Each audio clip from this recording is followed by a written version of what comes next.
We're here talking about Natter. Natter is a group for people over 60, and it's to break down social isolation. It's also to help people to reconnect with faith, or connect with faith for the first time.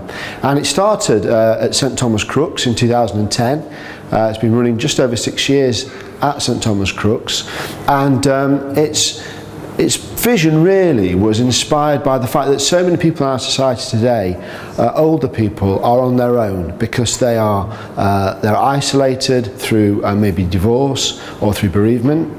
And we wanted to reach out to that group, a lost group really, and we wanted to find a way that they would reconnect with each other and reconnect with the church. And so we started Natter as a way of doing that. It's a bit like a traditional coffee morning. One of the main things about Natter that makes it different is that we concentrate on the community aspect. So as people arrive, they're welcomed, they're met at the door and welcomed, they're introduced to the members of the team or the guests, they're brought a coffee, and they're encouraged to chat, and they're encouraged to make friends. And out of Natter, lots of things have happened. There's quite a lot of men come to Natter here in Crooks, and they go on separately on a walk once a fortnight if they want to, in a pub lunch. A lot of the ladies who come to Natter have made friends, and instead of going to town on their own, or to a hospital appointment on their own, they now go with a friend. So Natter happens every week. It happens for about an hour, although people come early and it's quite difficult to get rid of them at the end. They like to hang around.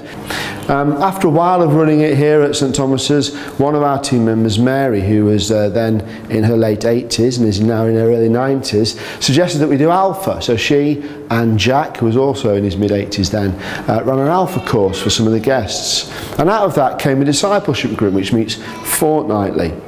And so Natter has a social aspect to it, but it also has a faith aspect to it.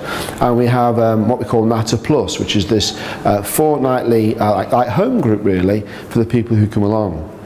And then maybe 3 years ago we started Natter with God. So once a month we invite people to stay on for a half-hour service, and we ask them to join in with that. And we find that even though many of the people don't normally come to church or don't normally belong to church, most of them stay. And for many people, Natter has become their church. It's become their place of belonging.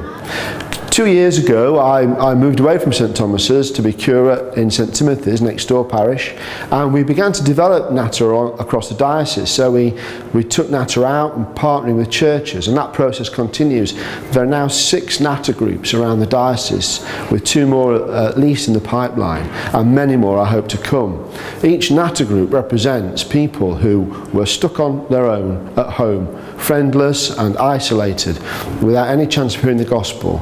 And now that Natter group provides those opportunities to make friends, to feel part of a community, and to become have an opportunity to hear the gospel, the good news that they're loved by God.